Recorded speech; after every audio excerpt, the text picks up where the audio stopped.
Sur la scène judiciaire, ça fera partie des dossiers qu'on va surveiller de près aujourd'hui. Donc, le retour en cours de la mère de la petite fille qui a été retrouvée, donc abandonnée en bordure de l'autoroute 417 en Ontario. Alors, actuellement, on sait qu'elle est accusée d'abandon d'enfant. Est-ce qu'il pourrait y avoir d'autres accusations? Qu'en est-il de sa liberté éventuelle? Maître François-David Bernier est avocat, analyste judiciaire. Bonjour, Maître Bernier. Bonjour Alexandre. Bon, remontons un peu là, dans le contexte. Là. D'abord, est-ce qu'il y a une plainte qui a été logée dans le cas de la petite fille de 3 ans? C'est certain qu'il y a une plainte à la DPJ qui a été logée là. Avec tous ces événements-là. On parle beaucoup des accusations criminelles. Effectivement, elle devra faire face à la justice à moins que sa santé mentale était permette de ne pas être accusée. Mais c'est certain qu'il y a eu une plainte à la DPJ. Et dans les années à suivre, ce sera pas l'accusation criminelle qui va protéger l'enfant, là. C'est certain que le pénal, le criminel, c'est la punition pour avoir commis un geste qui, dans la société, qui était pas correct, évidemment. Et par contre, quand on parle d'enfants, c'est la DPJ qui devra prendre le relais parce qu'il y a un critère à la DPJ, c'est est-ce que la sécurité ou le développement de l'enfant est compromis. Et ici, on voit qu'avec la mère, il va falloir vraiment des suivis là, parce qu'on voudrait pas que ça arrive à nouveau ou que d'autres gestes soient commis, là. Parce que si prenons l'exemple, par exemple, d'une mère qui devrait ultimement, si elle est reconnue coupable, faire de la prison. Allons-y avec ce scénario hypothétique-là. C'est pas Mhm. garanti, par exemple, qu'à sa sortie de prison, elle retrouve tout de suite la garde de son enfant. Est-ce que je comprends bien? C'est en plein ça. La DPJ, une fois qu'il y a OK. une plainte, vraiment, là, elle va aller dans le dossier. Autant pour le père, les grands-parents, la mère, évidemment. Et on va vérifier c'est quoi le milieu familial. Est-ce qu'il est adéquat? Est-ce qu'il est sécuritaire? Est-ce que ça compromet son développement ou sa sécurité? Et là, on voit souvent ça, la DPJ dans le dossier.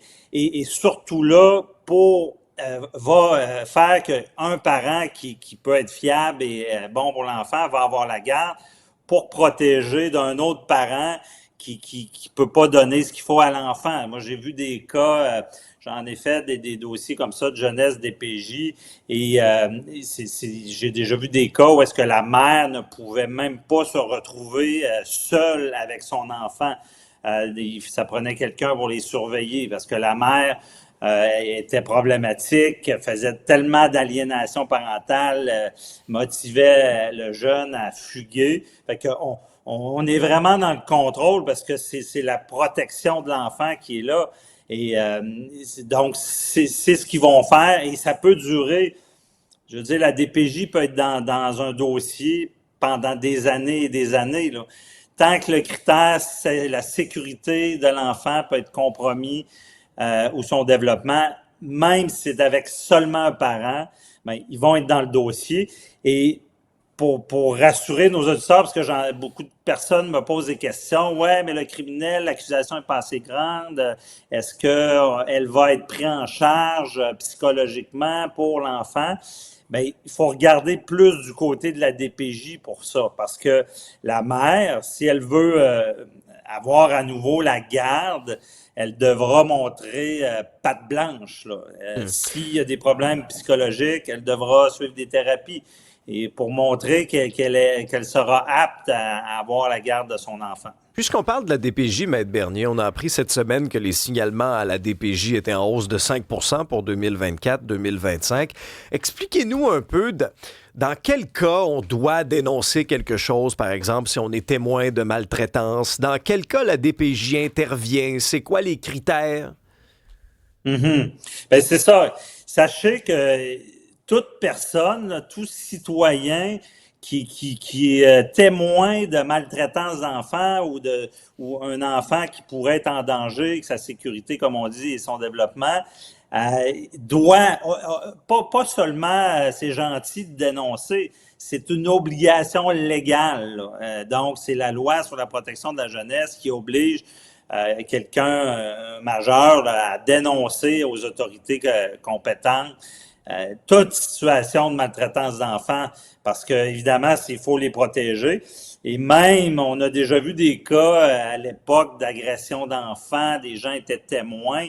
Moi, je pense que le droit n'est pas tant établi en ce sens-là, mais je pense qu'à la limite, quelqu'un pourrait même être accusé au criminel si elle est témoin de choses sur un enfant et elle ne le fait pas parce que c'est comme une forme de négligence. On enfreint la loi parce qu'il faut dénoncer.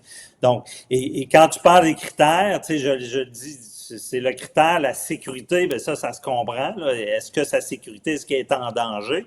Mais il y a aussi le critère qui peut être plus problématique. Puis moi, j'ai vu des choses peut-être pas correctes du côté de la DPJ pour ça, du développement de l'enfant. Est-ce qu'il y a le linge adéquat? Est-ce qu'il y a assez de nourriture? Est-ce que l'encadrement des parents est suffisant? Et des fois, c'est là que les priorités de la DPJ peuvent varier, là, puis être problématiques, là. Merci beaucoup, Maître Bernier. C'est un plaisir. Bonne journée. Au revoir.